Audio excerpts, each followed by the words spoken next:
দিল্লিতে গত 5ই আগস্ট শেখ হাসিনার বহুল আলোচিত যে সংবাদ সম্মেলন অনুষ্ঠিত হয়ে গেছে, সেখানে একমাত্র বাংলাদেশি সাংবাদিক হিসেবে উপস্থিত ছিলেন সাংবাদিক সুলতানা রহমান। দিল্লিতে সেই সংবাদ সম্মেলনটি নিয়ে এখনো নানা রকম তর্ক বিতর্ক সমালোচনা আলোচনা তো চলছেই, কিন্তু সেই সাংবাদিক সম্মেলনটায় যে বিপুল সংখ্যক বিদেশি সাংবাদিক, বিদেশি সংবাদ মাধ্যমের প্রতিনিধিরা উপস্থিত ছিলেন, তাদের মধ্যে কি ধরনের মনোভাব দেখেছেন বাংলাদেশি সাংবাদিক সুলতানা রহমান?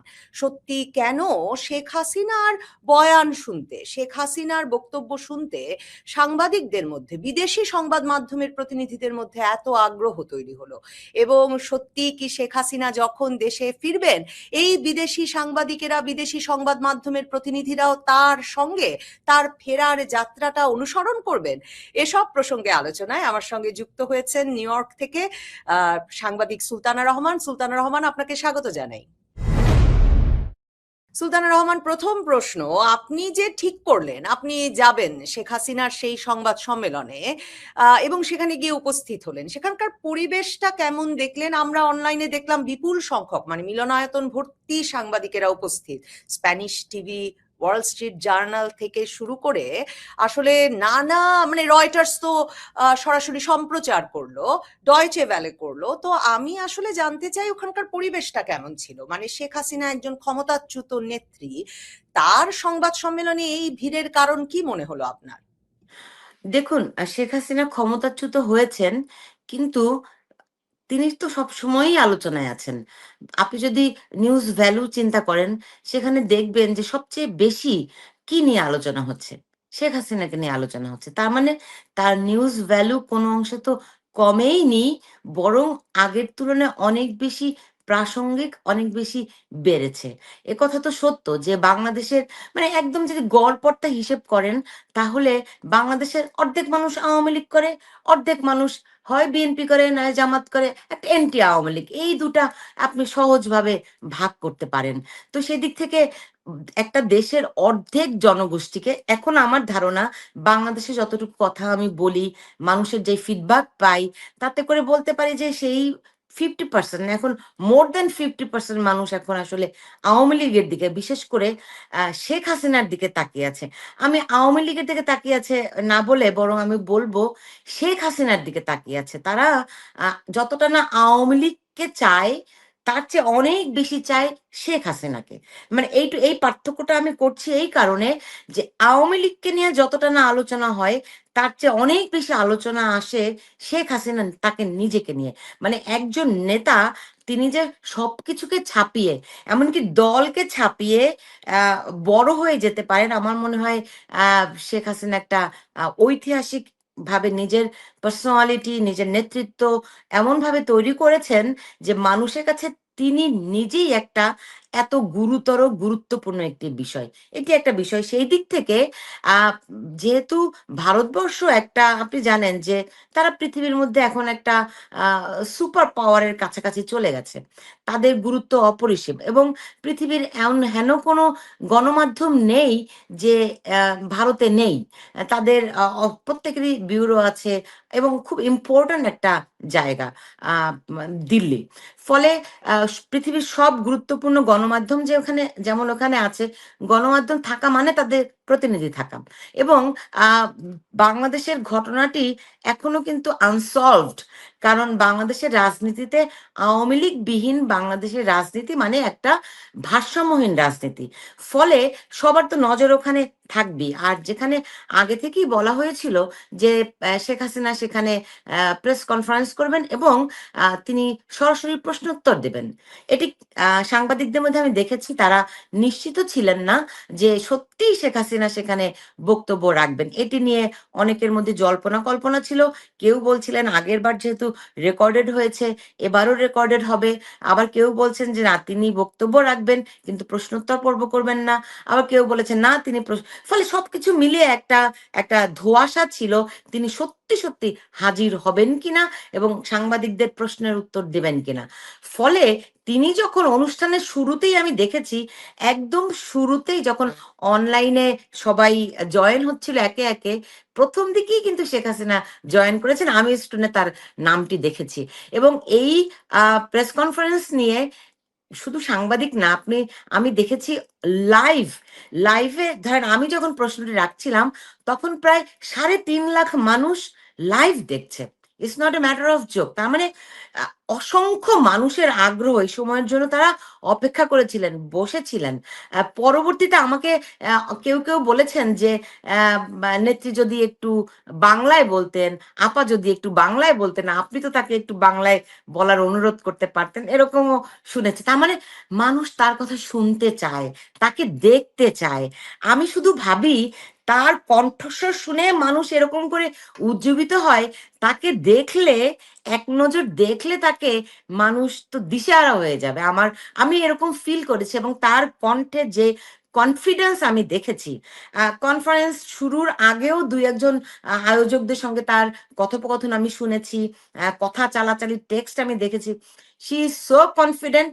তিনি সবসময় আত্মবিশ্বাসী, কিন্তু এতটা আত্মবিশ্বাসী এবং এতটা প্রাণোচ্ছল তাকে মনে হয়েছে যে এটি অনেকের জন্যই ভাবা একটু কঠিন। কিন্তু তিনি অত্যন্ত আত্মবিশ্বাসী এবং খুব দৃঢ় চিত্তে তিনি বলছেন তিনি যাবেন। এবং তার এই সবকিছু পর্যবেক্ষণ করে আমার মনে হয়েছে যে তিনি যে যাবেন এই ব্যাপারে সন্দেহের বিন্দুমাত্র অবকাশ নেই আর কি।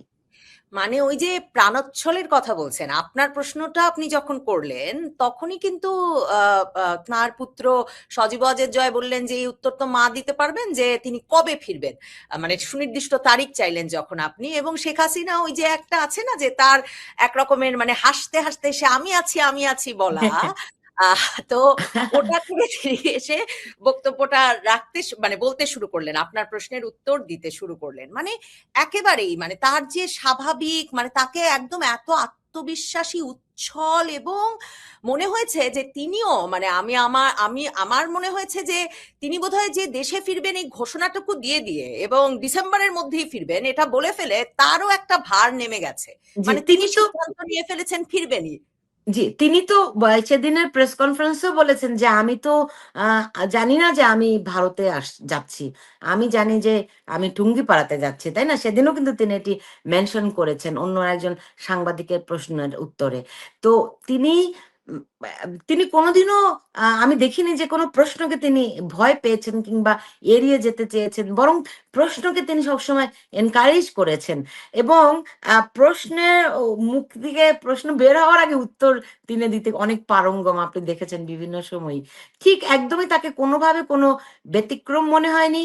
তিনি যখন শুধুই আওয়ামী লীগের সভানেত্রী ছিলেন, তখন যেরকম স্বতঃস্ফূর্ত ছিলেন, তিনি এত লম্বা সময় প্রধানমন্ত্রী হিসেবে দায়িত্ব পালন করেছেন, তখনও যে স্বতঃস্ফূর্ততা দেখিয়েছেন, আমি তার কোনো ব্যতিক্রম দেখিনি।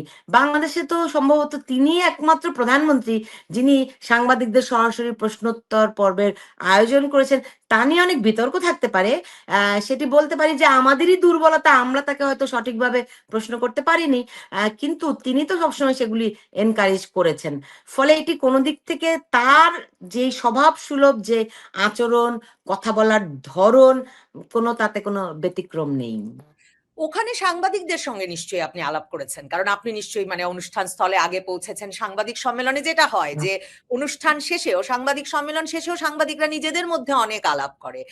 আপনি দেশি বিদেশি, মানে দেশি তো আপনি একমাত্র ছিলেন, মানে ভারতীয় এবং আরো যে আন্তর্জাতিক সংবাদ মাধ্যমের বিদেশি প্রতিনিধিরা, বিভিন্ন দেশের সাংবাদিকেরা, তাদের সঙ্গে আলাপে আপনি কি বুঝলেন? মানে তারা কি একরকমের ব্যাপকভাবে অপেক্ষা করছেন, বিশ্বাস করছেন তো নিশ্চিতভাবে শেখ হাসিনা ফিরবেনই? মানে বাংলাদেশে অনেক বিশ্লেষণ হচ্ছে যে শেখ হাসিনা স্টানবাজি করছেন, কিন্তু মানে মাসের পর মাস ধরে এই আন্তর্জাতিক সংবাদ মাধ্যমগুলো এই খবরটা যেহেতু রান করে যাচ্ছে যে শেখ হাসিনা ফিরবেন, ডিসেম্বরে ফিরবেন, ডিসেম্বরের আগে ফিরে যান কিনা, হ্যাঁ কিভাবে মৃত্যুদণ্ডের রায় মাথায় নিয়ে, মানে সিএনএন আপনি নিশ্চয়ই দেখেছেন সেদিন ফটোকার্ড করেছে যে মৃত্যুদণ্ডের রায় মাথায় নিয়ে হলেও এই বাংলাদেশের নেত্রী এক্সাইলড, এবং এখন তারা কিন্তু সকলে ব্যবহার করছেন নির্বাসিত নেত্রী, সাবেক প্রধানমন্ত্রী, এই শব্দগুলো ব্যবহার করছেন, তিনি ফিরবেনই। মানে আপনি বিদেশি সাংবাদিকদের মধ্যে কি মুড দেখেছেন, কি ধরনের মনোভাব দেখেছেন? তাদের কাউকে কাউকে একটু বিস্মিত দেখেছি, তারা বিশ্বাস করতে পারছে না যে তিনি সত্যিই ফিরবেন। আবার অনেকে, বিশেষ করে যারা ভারতবর্ষের রাজনীতি কিংবা বাংলাদেশের রাজনীতিটা খুব ক্লোজলি ফলো করেন, তারা তার কথায় কনভিন্সড। কিভাবে যাবেন, আহ কোনো পথ আছে কিনা, আলাপ আলোচনা হচ্ছে কিনা, এরকমও কথাবার্তা কিন্তু প্রশ্ন এসেছে। ব্যাকডোরে কোনো আলাপ আলোচনা হচ্ছে কিনা, তিনি তো সেগুলো বলেছেন যে ব্যাকডোরে কোনো আলাপ আলোচনা নেই, আমার দেশ, আমি ফিরে যাবই, আমার মানুষের কাছে আমি ফিরবো। ফলে সাংবাদিকদের মধ্যে কিছুটা, তাদের ভিতরে কিছুটা কৌতূহল দেখেছি। আর আপনি যেটি জানতে যাচ্ছেন যে যখন তিনি সত্যি ফিরবেন তখন তারা থাকবেন কিনা, আমি নিশ্চিত আহ, সবাই থাকবেন। কারণ এটি এটি it's a big thing. By this time আমি আপনাকে একটা কথা বলে রাখি, এই খবরটি আমি আজই পেলাম। এটা রাশিয়ার একটা গোয়েন্দা সংস্থার রিপোর্ট এসছে, তিনি যদি দেশে যান তাহলে তার প্রাণ নাশের আশঙ্কা খুব প্রকটভাবে রয়েছে। এটা একটা একদম রাশিয়ার একটা গোয়েন্দা সংস্থার প্রতিবেদন, মাত্র 1 সপ্তাহ আগে আমি আজকে পেয়েছি আর কি। ফলে তার জন্য অত্যন্ত ঝুঁকিপূর্ণ। আহ এই গোয়েন্দা প্রতিবেদন না হলেও আমরা জানি যে তার জন্য বাংলাদেশে ফেরাটা খুবই ঝুঁকিপূর্ণ। কিন্তু সরকারেরও তখন একটা চাপ তৈরি হবে যে যেহেতু তিনি দেশে ফিরেছেন, তাকে নিরাপত্তা দেয়াটা সরকারের একটি বড় দায়িত্ব হয়ে যাবে। তারাও চ্যালেঞ্জের মধ্যে পড়বে। কারণ এবং আমি বলবো তিনি যদি যান সেক্ষেত্রে ভারতেরও একটা দায়িত্ব থাকবে বা দায় থাকবে। কারণ তার দেশের অতিথি যখন দেশে যাচ্ছেন, ঝুঁকিতে পড়েন, তখন আশ্রয়দাতার একটা দায় থেকেই যায় এরকম পরিস্থিতির মধ্যে। ফলে সবকিছু মিলিয়ে, আপনি নিশ্চয়ই বাংলাদেশের রাজনীতি তো আপনি ফলো করেনই প্রতিনিয়ত, এবং চমৎকার সব আপনি স্টোরি করেন, দারুণ। আপনাকে সেজন্য অনেক ধন্যবাদ জানাচ্ছি। আমি প্রায়শই শুনি আপনার বয়ানগুলো। তো সেই দিক থেকে আপনি দেখবেন অনেক কিছু কিন্তু খুব মুভ হচ্ছে, ভেরি ফাস্ট মুভ হচ্ছে। আমরা তো ভেতরের খবর খুব সঠিকভাবে বস্তুনিষ্ঠভাবে জানি না, কিন্তু মুভমেন্ট দেখে বোঝা যায় যে আসলে কোথায় কি হচ্ছে। হয়তো এক্স্যাক্টলি আমরা লোকেট করতে পারি না, কিন্তু অনুমান করতে পারি যে কোথাও কিছু ঘটছে। সেই মুভমেন্ট গুলো দেখে বোঝা যায় যে যা কিছু ঘটছে শুধুমাত্রই শেখ হাসিনা দেশে ফিরবেন সেটিকে কেন্দ্র করে যে ঘুরছে তা নাও হতে পারে। কিন্তু এটি যে একটি অনেক বড় একটা বিষয়, খুবই গুরুত্বপূর্ণ একটি বিষয়, সেই ব্যাপারে কোনো সন্দেহ নেই। অনেকগুলো আপনি দেখেন, স্যার যেই তিনি তিনি দেশে গেলেন, বৈঠক করলেন, ভারতের যে গোয়েন্দা প্রধান, রয়ের প্রধান, তিনি বাংলাদেশে গেলেন, এটা অনেকখানি নজিরবিহীন। আমি জানি না পৃথিবীর কোন দেশের গোয়েন্দা প্রধান আরেকটি দেশে গেলে এত বড় খবর হয়। গোয়েন্দারা সাধারণত গোপনে কাজ করে, কিন্তু তারা একদম ঢাকঢোল পিটিয়ে একেবারে প্রধানমন্ত্রীর সঙ্গে সাক্ষাৎ। ফলে সবকিছু মিলিয়ে এগুলি একটা বার্তা দিচ্ছে যে বড় ধরনের একটা কোনো মুভমেন্ট, একটা শিফটিং হচ্ছে। সেটি কি হয়তো আমরা জানি না, কিন্তু শেখ হাসিনা যে ফিরবেনই, তার যেই বৈশিষ্ট্য, তার যেই রাজনৈতিক যেই ক্যারেক্টার, লিডারশিপ, সেখানে তিনি যখন বলেছেন ডিসেম্বরের মধ্যেই যাবেন, তিনি সেদিনও খুব সুনির্দিষ্ট করে বলেছেন যে ডিসেম্বর আমাদের বিজয়ের মাস, আমি বলেছি যখন যাব আমি যাবই, এবং তিনি যাবেনই। হ্যাঁ, আপনি খুব মানে মানে সাংবাদিকরা তো আমরা এটাই করতে পারি যে আমরা পরিস্থিতিগুলো এটার সাথে ওটা মিলাই সমীকরণ তৈরি করি এবং আমরা প্রশ্ন করি, কিন্তু রাইট। কখনোই ওই সংবাদ সম্মেলনেও যে প্রশ্ন হয়েছে যে শেখ হাসিনার সঙ্গে বাংলাদেশ সরকারের কোনো আলাপ আলোচনা চলছে কিনা, ভারত সরকার সেখানে কি ভূমিকা রাখছে, এই সব বিষয়গুলোতে কখনোই আসলে সরাসরি উত্তর, মানে যাদের মধ্যে আলোচনা চলে এই ধরনের উচ্চ পর্যায়ের আলোচনা তো আর বলে দেন না তারা, কিন্তু সাংবাদিকেরা একের সঙ্গে এক মিলিয়ে প্রশ্নটা কখন করতে হবে সেটাও যেমন জানেন, বিশ্লেষণটাও করেন। সেটা ভীষণভাবে একটা গুরুত্বপূর্ণ, মানে কিছু একটা তো ঘটছে নিশ্চয়ই, এবং সে কারণেই বিশ্বজুড়ে এসব নিয়ে প্রশ্ন উঠছে। কিন্তু আমার প্রশ্নটা হচ্ছে যে আপনি লক্ষ্য করেছেন কিনা, আপনাকে যেমন আপনি যখন বলেছেন কবে ফিরবেন, উনি বলেছেন সব সময় আপনারা জানেন, আপনারা জানবেন আমি যখন ফিরবো, কিন্তু ডিসেম্বরেই ফিরবেন। একেবারে সে কথাটা থেকে মানে অনেকে বলছেন যে ওই সংবাদ সম্মেলনে তিনি ডিসেম্বরের মধ্যে মধ্যে বলছেন, কিন্তু ডিসেম্বরেই বলছেন না। এবং গত কিছুদিনে যে ধরনের তৎপরতা হচ্ছে, সার্জিও গোর ঢাকায় গেলেন, দীনেশ ত্রিবেদীর সঙ্গে বৈঠক, র চিফের ঢাকায় যাওয়া, এবং এরপর যেসব ঘটনা ঘটে যাচ্ছে খুব দ্রুত, বাংলাদেশের প্রধানমন্ত্রী তারেক রহমান এখন ভারত সফরে সেপ্টেম্বরে না গিয়ে আগস্টের শেষে যাবেন, সেই কথা জোরদার ভাবে শোনা যাচ্ছে। মানে ডিসেম্বরেই নাকি আরো আগে, আপনার কি মনে আম হলো? দিল্লিতে আম তো নিশ্চয়ই আপনার আরো আওয়ামী লীগ নেতৃবৃন্দের সঙ্গেও কথা হয়েছে।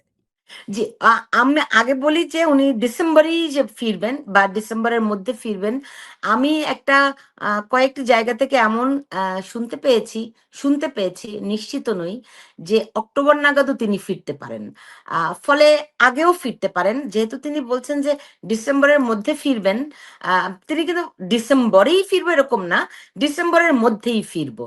আবার আপনি যদি একটু হিসেব করেন যে তিনি যখন বলছেন যে ডিসেম্বর আমাদের বিজয়ের মাস, ফলে ওইখানে আবার একটা সিগনিফিকেন্স দাঁড়িয়ে যায়। কিন্তু বিভিন্ন জায়গা থেকে আমি শুনেছি তিনি অক্টোবরের দিকে যেতে পারেন।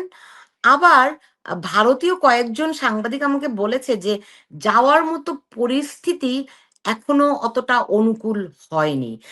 ফলে অনিশ্চিত। এটি দুই একজন আমাকে বলেছেন যে তারা ঠিক বিশ্বাস করতে পারছেন না তিনি সত্যি ডিসেম্বরের মধ্যে যেতে পারবেন কিনা। কারণ আপনি জানেন পুরো বিষয়টি একটা ভূরাজনৈতিক বিষয়। ভূরাজনৈতিক বিষয়টির সমাধান না হলে তারা যে অনুকূল পরিস্থিতির কথা ভাবছে বা বলছে বা চিন্তা করছে, সেই অনুকূল পরিস্থিতি তো হয় না।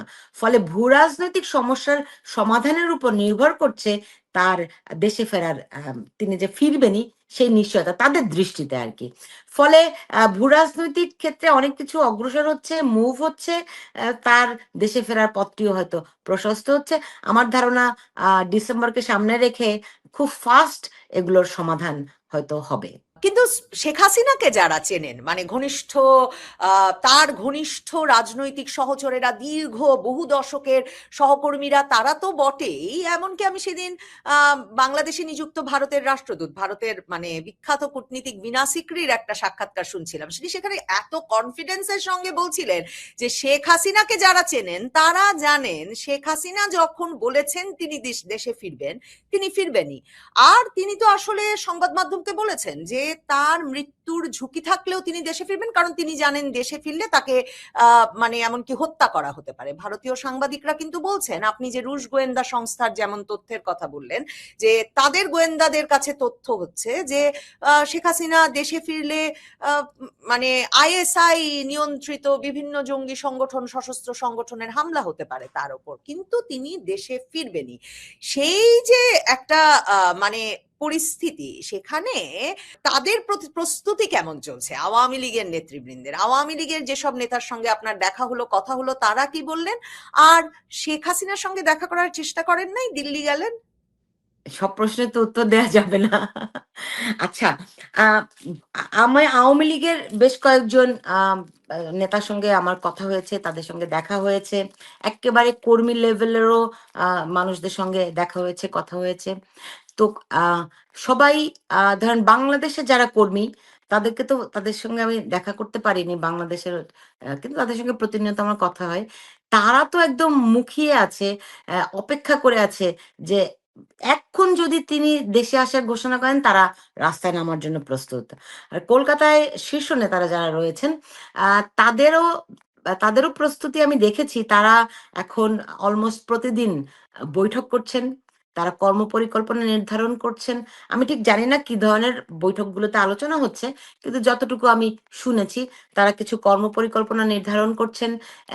সবগুলো জেলায়, জেলায় একেবারে ইউনিয়ন পর্যন্ত তারা সমন্বয় করার চেষ্টা করছেন।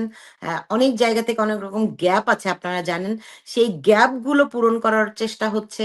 আ কর্মীদের সঙ্গে নেতার যে একটি বন্ধন, যেই বন্ধনে কোথাও, কোথাও চিড় ধরেছে বলে মনে হয়, সেগুলো এখন আবার জোর লাগছে। তারা ঐক্যবদ্ধ হচ্ছে এবং ঐক্যবদ্ধ আওয়ামী লীগের চেয়ে তো শক্তিশালী আর কিছুই নয়। আর বিরোধী দলের আওয়ামী লীগ মানে হচ্ছে গিয়ে ক্ষমতাসীন আওয়ামী লীগের চেয়ে অনেক, অনেক বেশি শক্তিশালী। ফলে তারা এক ধরনের প্রস্তুতি নিচ্ছে। সেটি আমি হয়তো খুব সুনির্দিষ্ট করে কি ধরনের প্রস্তুতি নিচ্ছে বলতে পারবো না, কিন্তু আমি দেখেছি তারা এখন প্রতিদিন বৈঠক করে। বিশেষ করে কলকাতায় আমি দেখেছি শীর্ষ নেতারা প্রতিদিনই বৈঠকে মিলিত হচ্ছেন এবং পরিস্থিতি নিয়ে তারা তাদের করণীয় কি সেগুলো নির্ধারণ করছেন, কর্মীদেরকে উৎসাহিত করছেন এবং কোথায় কার কি ঘাটতি আছে সেগুলো যেমন আত্মমূল্যায়ন করছেন, তেমনি একইভাবে তারা সামনে কিভাবে এগোনো যায়, ভুল ভ্রান্তি কাটিয়ে যেই কর্মীদের সঙ্গে নেতাদের যেই দূরত্বর জায়গাগুলো আছে সেইগুলোকে কমিয়ে মিটিয়ে কিভাবে সামনে এগোনো যায়, তারা সেই চেষ্টাটি করছেন। মানে সুলতানা রহমান, তাহলে ধরেন এখন একটা সাংবাদিক হিসেবে মানে এই প্রশ্নটা তো করতেই হয় যে ভারত সরকারের পুরোপুরি সমর্থনে সহযোগিতায় যে তাহলে ভারতে বসে আওয়ামী লীগের নেতৃত্ব একেবারে ওই যে দেশে ফেরার আগে ব্যাপক সংগঠনের কাজ করছেন, রাজনৈতিক কার্যক্রম পরিচালনা করছেন, সেটা তো তার মানে স্পষ্ট। আপনি যে নিউ ইয়র্ক থেকে ভারত গেলেন, ভারত গিয়ে একটা সংবাদ সম্মেলনে যোগ দিতে পারলেন, মানে এটা তো আসলে কোনো দেশের সরকার, গোয়েন্দা সংস্থা, আইন শৃঙ্খলা রক্ষাকারী বাহিনী এদের সমর্থন ছাড়া বা মানে এটা তো আসলে সম্ভব হয় না। ভারত সরকারের ওই সমর্থনের জায়গাটা আপনি খুব ভালো মতো টের পেলেন ভারত গিয়ে? সেটা আপনি বায়বীয় ভাবে তো বলাই যায়। ডেফিনেটলি একটি দেশের সমর্থন না থাকলে তো আর অনেক কর্মকাণ্ডই করা যায় না।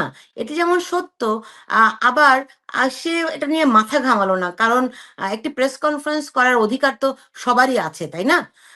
একজন যে একজন আসামি তারও এই অধিকারটি আছে, তার পরিবারের আছে। ফলে সেখানে বাধা দেওয়া তো একটি মানবাধিকার লঙ্ঘন।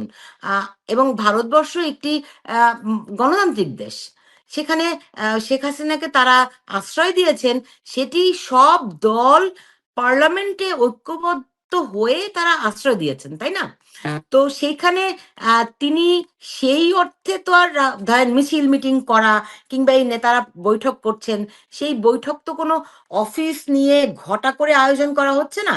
ধরেন আপনি যেখানে আছেন, আপনার বাড়িতে 10 জন মেহমান আসলো, তারা কি রাজনৈতিক কর্মকাণ্ড করছে এটি তো আর ওই দেশের সরকারের পক্ষে জানা সম্ভব না, শোভনও নয়, তাই না? তারা হয়তো ডেফিনেটলি তাদের গোয়েন্দাগিরি তো থাকবেই, সেটি তাদের নিজেদের দেশের নিরাপত্তার স্বার্থেই তারা করবে। আর বাংলাদেশ যেহেতু তাদের প্রতিবেশী এবং খুবই একটা ভাইটাল প্রতিবেশী, বাংলাদেশের সুখ দুঃখ তাদের জীবনকে প্রভাবিত করে। তাদের দেশকে, আমরা ভালো থাকলে তারা ভালো থাকে, আমরা খারাপ থাকলে তারা খারাপ থাকে, এই বাস্তবতায় তো তাদের তো নজরদারি করতেই হয়।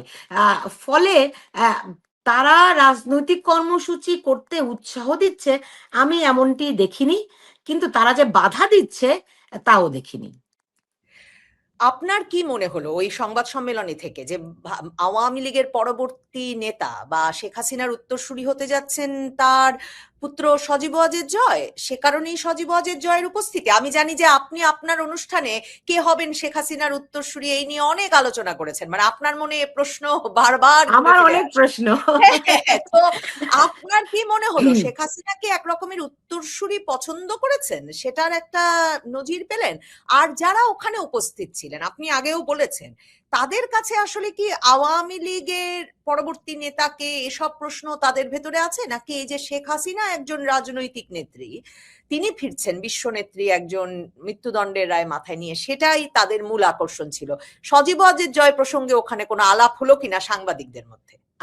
তারা আপনি দেখুন, একটা একটা একটা করে উত্তর দেই আপনার। সেটি হচ্ছে কি, তিনি পরবর্তী উত্তরসূরি কিনা। আপনি দেখবেন যে প্রশ্নোত্তর পর্বের জন্য আহ উম, জয় সজীব ওয়াজেদ জয় প্রস্তুত হয়ে এসেছিলেন যে তিনি প্রশ্নের উত্তর দেবেন, কিংবা তিনি দুই একবার বলেছেন মা হয়তো চায় যে এই প্রশ্নটির উত্তর আমি দেই। মানে তার মানে একটা সমঝোতা তো আছেই যে যেই রাজনীতি থেকে সরাসরি মানে না হলেও খানিকটা বিচ্ছিন্নতায় ছিলেন সজীব ওয়াজেদ জয়। আহ, আমি তো বোধ করি যে তাকে অনেক আগেই, তিনি যখন দেশে ফিরেছিলেন তখন থেকে তাকে কমিটিতে রাখা, তাকে গ্রুমিং করা, সাংগঠনিক দিক থেকে সেই কাজগুলো হয়নি, বা গত 10 বছর হয়েছে কিনা আমি জানি না, কিন্তু আমি যখন দেশে ছিলাম আমি তখন দেখেছি তাকে সাংগঠনিকভাবে তিনি কোথাও কোনো পদে দায়িত্বে তো ছিলেন না, এটি তো জানি আমরা। তিনি হয়তো প্রধানমন্ত্রীর আইসিটি উপদেষ্টা ছিলেন, কিন্তু আওয়ামী লীগের যে সংগঠন, সেই সংগঠনে তার কোনো পদ কিন্তু নেই। ফলে ওই রংপুরে জায়গাটা আছে, তার বাবার বাড়ির ওখানে তিনি রংপুরের আওয়ামী লীগে তার একটা পদ আছে, 2015-16 দিকে সম্ভবত কি সংবাদও পদ? তিনি হয়েছে। মেম্বার, তিনি হ্যাঁ, হ্যাঁ। আওয়ামী লীগের সদস্য। তো আওয়ামী লীগের কোটি কোটি সদস্য আছে, হ্যাঁ। তো তাকে একটা দায়িত্ব দিয়ে ধীরে ধীরে ওই ওই একদম যেহেতু তিনি বিদেশে বড় হয়েছেন, একেবারে সাধারণ মানুষের সঙ্গে কিভাবে ডিল করতে হয় ওই জায়গাটাতে তাকে একটু তৈরি করা, হয়তো ওই সুযোগটি তাকে দেয়া উচিত ছিল, তাহলে তার নেতৃত্বটি আরো বলিষ্ঠভাবে হয়তো আমরা দেখতে পেতাম। কিন্তু সেদিন তিনি যেই চমৎকারভাবে বক্তব্যগুলো দিয়েছেন, প্রশ্নের উত্তরগুলো দিয়েছেন, সেটি আমার মনে হয়েছে দারুণ। তিনি অনেক ম্যাচিউরড, এবং শেখ হাসিনা হয়তো চান যে জয় এখন দায়িত্ব নিক, কারণ তিনি জয়কে ফ্লোর দিচ্ছেন, এবং জয় বলছেন মা হয়তো চায় যে আমি এই প্রশ্নটির উত্তর দেই, তাই না? তার মানে এখানে একটা হয়তো সেই লাইনটা, লাইন অফ লিডারশিপ, সেটার একটা রিফ্লেকশন আমার কাছে মনে হয়েছে। হয়তো জয় ধীরে ধীরে সামনে আসতে পারে। আর কে উত্তরসূরি হবেন এই নিয়ে সাংবাদিকরা তো কেউ কোনো প্রশ্ন করেননি, কিন্তু না, সবারই আগ্রহ ছিল যে তিনি যে দেশে ফিরবেন, সেই ফেরার প্রস্তুতি নিয়ে, সেই ফিরতে তার উপরে যে মৃত্যুদণ্ড আছে সেই দণ্ড নিয়ে তিনি কিভাবে ফিরবেন, কিংবা এই সরকারের সঙ্গে কোনো আলাপ আলোচনা। মূল প্রশ্ন দেখুন, আমি আগে বলেছি না যে মানুষের আগ্রহ আওয়ামী লীগ না, মানুষের আগ্রহ শেখ হাসিনা। তিনি নিজে এত বড় একটি পাওয়ার হাউস যে অন্য কোনো প্রশ্ন কারো মাথায় আসে না। তিনি কি করবেন, তিনি কিভাবে তার দলকে আবার পুনঃপ্রতিষ্ঠিত করবেন, সেটি মানুষের আগ্রহ। ফলে অন্য কে উত্তরসূরি হবেন, সেই প্রশ্ন হয়তো বিদেশি সাংবাদিকদেরও মাথায় আসে না। সুলতানা রহমান, শেষ প্রশ্ন, মানে আপনার ব্যক্তিগত অনুভূতির কিছু যদি শেয়ার করতে চান, কারণ আসলে তো এটা একটা মানে আপনি বলেছেনও সে তখন প্রশ্ন করতে গিয়ে যে আপনি ইমোশনাল হয়ে যাচ্ছেন, কিছুটা আবেগপ্রবণ হয়ে যাচ্ছেন, কারণ মানে ওই যে প্রশ্ন করবেন, আপনি জানেন ওপারে শেখ হাসিনা আছেন, মানে যেই শেখ হাসিনা আসলে সাংবাদিকরা সরাসরি প্রশ্ন করতেন, মানে তার একেবারে রাজনীতি জীবনের শুরু থেকে 80-র দশক থেকে সাংবাদিকরা সব সময় তাকে প্রশ্ন করবার জন্য প্রস্তুত পেয়েছেন, কিন্তু এই যে এত 2 বছর পর আসলে রেকর্ডেড আলাপ, মানে কোনো বক্তব্য নয়, আপনি তাকে ওপারে দেখতে পাচ্ছেন, তিনি কানেক্টেড, এবং শেষ পর্যন্ত উনি এসে না না আমি আছি, না আমি আছি, আই এম হিয়ার বলে উত্তর দেওয়া শুরু করলেন।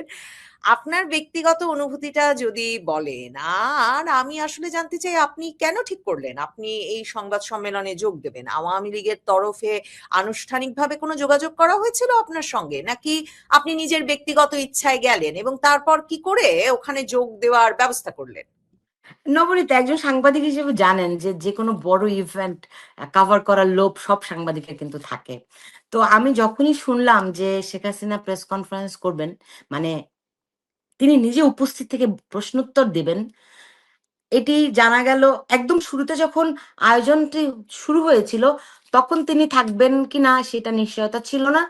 সজীব ওয়াজেদ জয় থাকবেন এটি নিশ্চিত ছিল।